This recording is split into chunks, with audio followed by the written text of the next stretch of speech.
નમસ્કાર દર્શક મિત્રો, આપ નિહાળ રહ્યા છો સાઈ ગ્રુપ મીડિયા હાઉસ દ્વારા સંચાલિત નવસારી લાઈવ અને ઝટપટ ન્યૂઝ.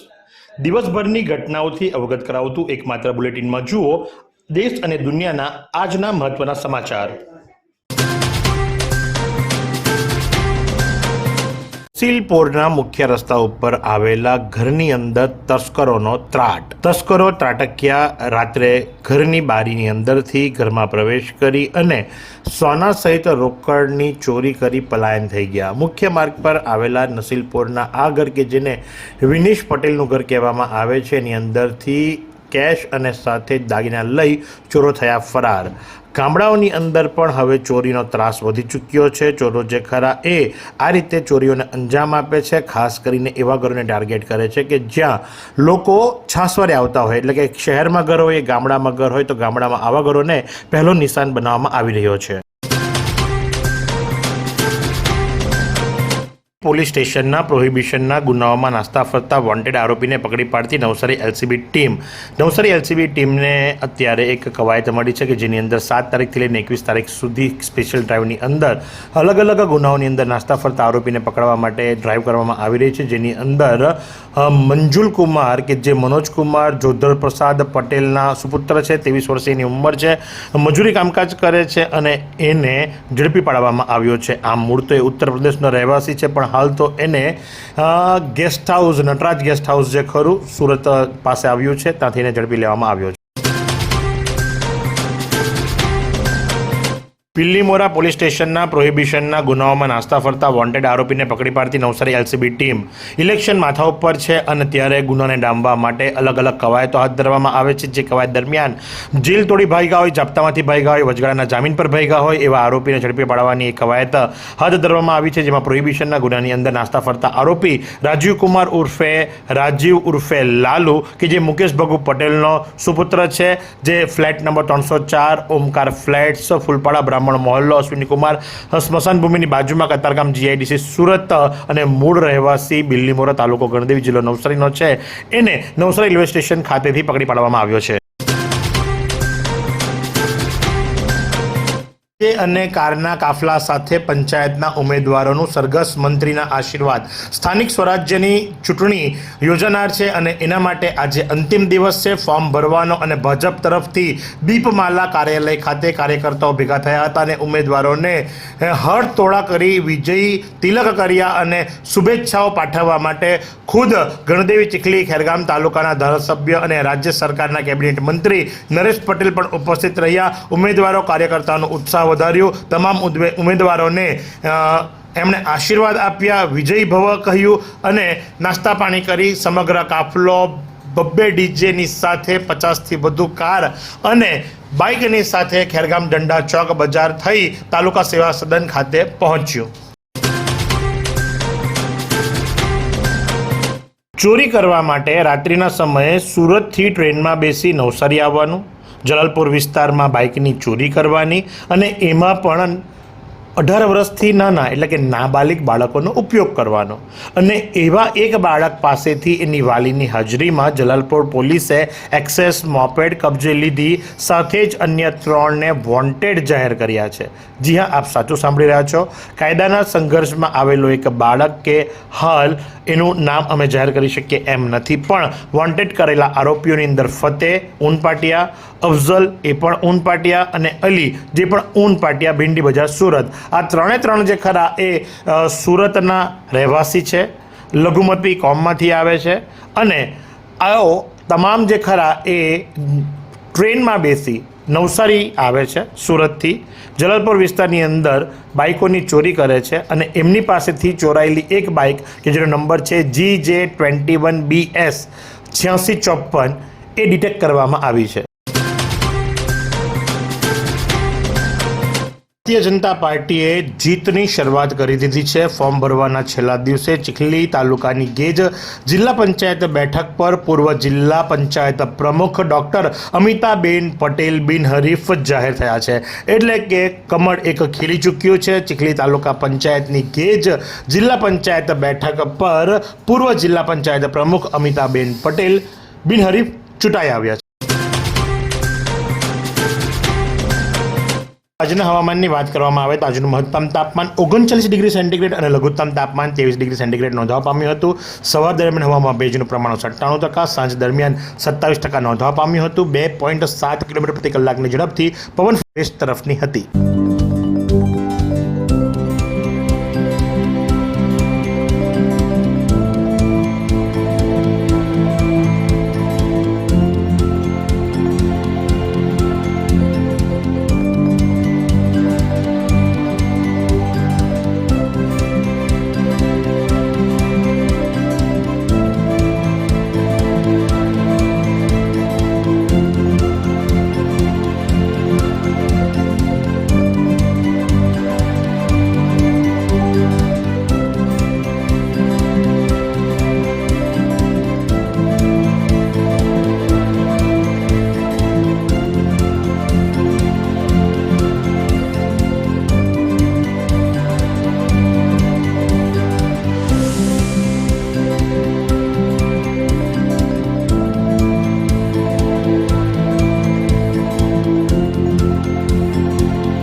ફોર્મ ભરવાના અંતિમ દિવસે નવસારી સ્થાનિક સ્વરાજ્યની ચૂંટણીમાં ભાજપનો શાનદાર વિજયની શરૂઆત થઈ ચૂકી છે.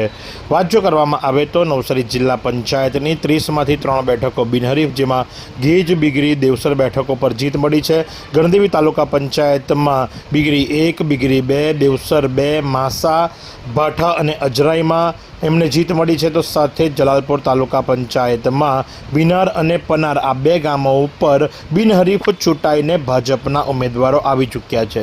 આમ તો આ સ્થાનિક સ્વરાજ્યની ચૂંટણી છે, પણ ભાજપ સમર્પિત વ્યક્તિઓ પહેલેથી જીતીને આવી ચૂક્યા છે અને આમને મેન્ડેટ આપવામાં આવ્યા હોય છે, એટલે જેથી કરીને સ્પષ્ટ શબ્દોમાં કહી શકાય કે ભાજપે શાનદાર વિજયની શરૂઆત કરી દીધી છે.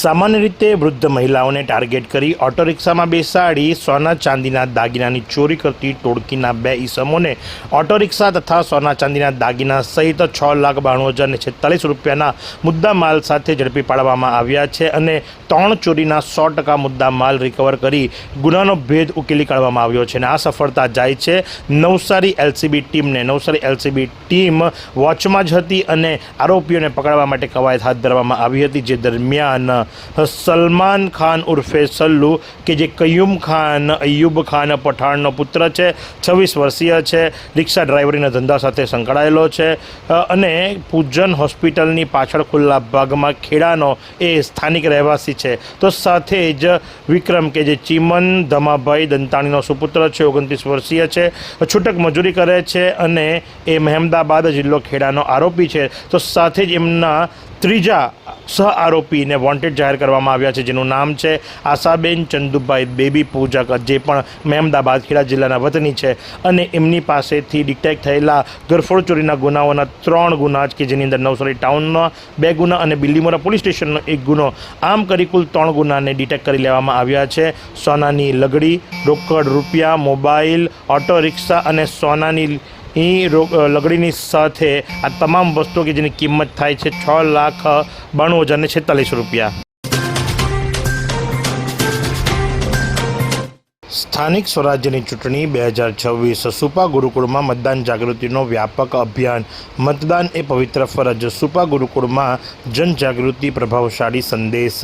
સ્થાનિક સ્વરાજ્યની ચૂંટણી 2026 અન્વયે મહર્ષિ દયાનંદ સ્મારક ગુરુકુળ સુપા ખાતે મતદાન પ્રત્યે જાગૃતિ વધારવા અને નાગરિકોમાં ચૂંટણી પ્રક્રિયામાં સક્રિય ભાગીદારી સુનિશ્ચિત કરવાના હેતુસર વ્યાપક જનજાગૃતિ કાર્યક્રમનું આયોજનબદ્ધ રીતે આયોજન કરવામાં આવ્યું છે. ગુરુકુળના વિદ્યાર્થીઓ તથા તમામ કર્મચારી ઉત્સાહભેર ભાગ લઈ મતદાન જાગૃતિ માટે વિવિધ કાર્યક્રમો હાથ ધર્યા હતા. જિલ્લા પંચાયત, તાલુકા પંચાયત, નગરપાલિકા તેમજ મહાનગરપાલિકાની ચૂંટણીમાં વધુમાં વધુ મતદાન થાય તે હેતુસર મતદાન સંકલ્પ જનજાગૃતિ રેલી તેમજ આકર્ષક રંગોળી દ્વારા મતદાન અંગે જાગૃતિ ફેલાવવામાં આવી હતી. વઘઈ ખાતે જિલ્લા તાલુકા પંચાયત ચૂંટણી 2026 અન્વયે અધિકારીઓ અને કર્મચારીઓની તાલીમ યોજાઈ. ગુજરાત રાજ્ય ચૂંટણી આયોગ દ્વારા તાજેતરમાં જિલ્લા અને તાલુકા પંચાયતની ચૂંટણી 2026 જાહેર થતાં ડાંગ જિલ્લામાં પણ જિલ્લા વહીવટીતંત્ર તરફથી તૈયારી શરૂ કરી દેવામાં આવી છે. આ અંગે વઘઈ તાલુકા પંચાયતની ચૂંટણી વ્યવસ્થિત રીતે યોજાય તે માટે ચૂંટણી સાથે જોડાયેલા તમામ અધિકારીઓ અને કર્મચારીઓ પોતાની ફરજ સારી રીતે બજાવી શકે તે હેતુથી વઘઈ તાલુકાના તમામ પ્રિસાઇડિંગ ઓફિસર, મદદનીશ પ્રિસાઇડિંગ ઓફિસર, પોલિંગ ઓફિસર અને મહિલા મતદાન અધિકારીઓની તારીખ 9 અને 10 માર્ચના રોજ સરકારી પોલિટેકનિકલ કોલેજ વઘઈ ખાતે, કૃષિ યુનિવર્સિટી વઘઈ ખાતે માસ્ટર્સ ટ્રેનર્સ દ્વારા તાલીમ આપવામાં આવી હતી. સાપુતારા પોલીસનું ઓપરેશન મિલાપ સફળ. ગુમ થયેલી દીકરી રાજકોટથી શોધી પરિવાર સાથે કરાવ્યો સુખદ મિલાપ. ઓપરેશન મિલાપ અંતર્ગત નોંધપાત્ર કામગીરી હાથ ધરવામાં આવી છે. પોલીસ અધિક્ષક પૂજા યાદવના માર્ગદર્શન હેઠળ ગુમ થયેલી વ્યક્તિને શોધવા માટે સૂચના આપવામાં આવી હતી. જે સંદર્ભે આહવા પોલીસ વિભાગના માર્ગદર્શન હેઠળ સાપુતારા પોલીસ સ્ટેશનના incharge police sub inspector B B પટેલના નેતૃત્વમાં પોલીસ ટીમ દ્વારા ટેકનિકલ તેમજ માનવ સ્ત્રોતના આધારે તપાસ હાથ ધરી. આ તપાસ દરમિયાન ગુમ થયેલી દીકરીને રાજકોટ જિલ્લાના જેતપુર વિસ્તારમાંથી શોધી કાઢવામાં આવી હતી. ત્યારબાદ યોગ્ય કાઉન્સેલિંગ કરી દીકરીને સુરક્ષિત રીતે સાપુતારા પોલીસ સ્ટેશન લાવવામાં આવી હતી અને માતા પિતા સાથે મિલન મુલાકાત કરવામાં આવી હતી. ફોર્મ ભરવાની છેલ્લી તારીખે ડ્રામો ચરમસીમા ઉપર પહોંચ્યો. નવસારી મહાનગરપાલિકામાં કોંગ્રેસના વોર્ડ નંબર 8ના ઉમેદવાર નર્મદેબેન ટંડેલની અચાનક તબિયત બગડી જવાના કારણે તેઓ ફોર્મ ભરવા માટે લેટ પહોંચ્યા, જેના કારણે ફોર્મ ભરી શક્યા નહીં. નંબરમાં જ ફોર્મ ભર્યું. 11 નંબરમાં ફોર્મ ભરવાનું ચૂકી જતા વોર્ડ નંબર 8 અને 11ની ઓબીસી મહિલાની સીટ કોંગ્રેસ દ્વારા ખાલી રાખવામાં આવી. કોંગ્રેસ દ્વારા આ બે સીટો ખાલી રાખવાના કારણે સામે પક્ષે આરતીબેન ભરવાડ અને જુલીબેન લાખાણીના વિજય થવાની શક્યતાઓ વધી જવા પામી છે. જી હા, વિજય થવાની શક્યતાઓ વધી જવા પામી છે. નવસારી મહાનગરપાલિકાના વોર્ડ નંબર 11ના મહિલા ઉમેદવાર આરતી ભરવાડની બિનહરી જીતની શક્યતાઓ વધી છે. તો સાથે જ વોર્ડ નંબર 8ના ઓબીસી મહિલા ઉમેદવાર જ્યોત્સનાબેન પ્રજાપતિની પણ જીતની શક્યતાઓ વધી જવા પામી છે. કદાચ કહીએ કે એઓ અત્યારથી જ બિનહરીફ જીતી ગયા તો ખોટું નહીં. એવી કઈ હોસ્પિટલ છે જ્યાં કેન્સર માટે સર્જરીની સેવા હોય, કીમોથેરાપીની સારવાર હોય, રેડિયેશનની સારવાર હોય, પીટી સીટી સ્કેન હોય, કેન્સરની પેથોલોજી હોય, મેમોગ્રાફી હોય, એટલે કે બધું જ. હા, બધી જ સારવાર એક જ હોસ્પિટલમાં હોય. તે છે નવસારી નિરાલી કેન્સર હોસ્પિટલ.